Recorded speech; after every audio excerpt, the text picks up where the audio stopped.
Bruce Maluish, welcome to Canary Networks, MD of Ventnor, VRX on the ASX.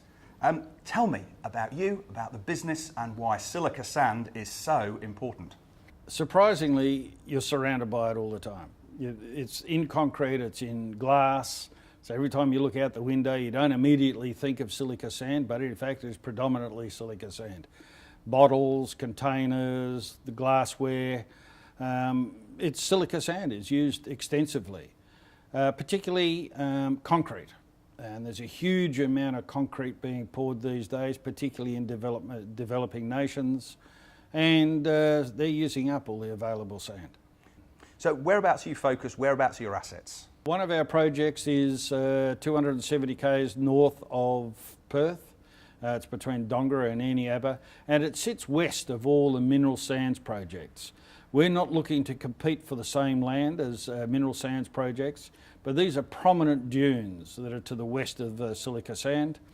They're extensive. You know, these are 12, 15 kilometres long, 11 metres high, you know, 3-4 kilometres wide. So they are huge resources. And the other project we have is between Maluish and Gingin, the Maluish project we call it. And that's once again, it sits just west of the 50 k's north of Perth, just west of the railway line, and it's got access to Kwinana Port. So I understand that to be really useful, the silica sand has to be up at the sort of 99.5, 99.7% level. Your assets, are they there already? If not, how do you improve the quality, and what are the consequences for you of improving that quality? The Maluish project that we have, it's 99.6% in the ground, and we found that we can process that material up to better than 99.9%.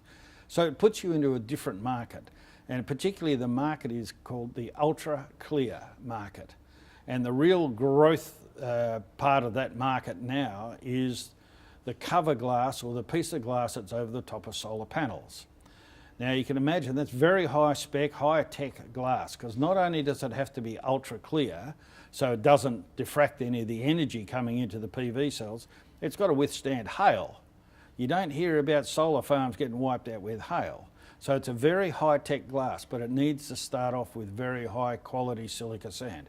Our Maluish project fits the bill. So given how important silica dioxide and silica sand is, given that you've got a couple of tenements going now, who else is in this space in Australia or around the world? In Western Australia, we've got the largest resources, but there is another project called Kemerton to the south of Perth near Bunbury. It's been operating for nearly 30 years, produces pretty high-tech glass, but it's owned by Itochu, which is ultimately owned by Toyota, and also there's Albany Sands to the south. They also export a small amount. That's owned by Itochu, which is also owned by Toyota. So it tends to go to Toyota-related businesses. So one could claim that you are the largest independent producer of silicon sands when you get to that point in the cycle. We'll be the only one listed on the ASX. And we're engaging with quite a number of companies in Asia. We've sent samples to a dozen different companies, and they're all fairly interested in the final product. We've got gas pipelines running right past the project. In fact, between where we're going to mine and process, there are 2 gas pipelines from Dampier and Dongara. We'd like to think that they would consider that, because it's a fairly energy intensive process.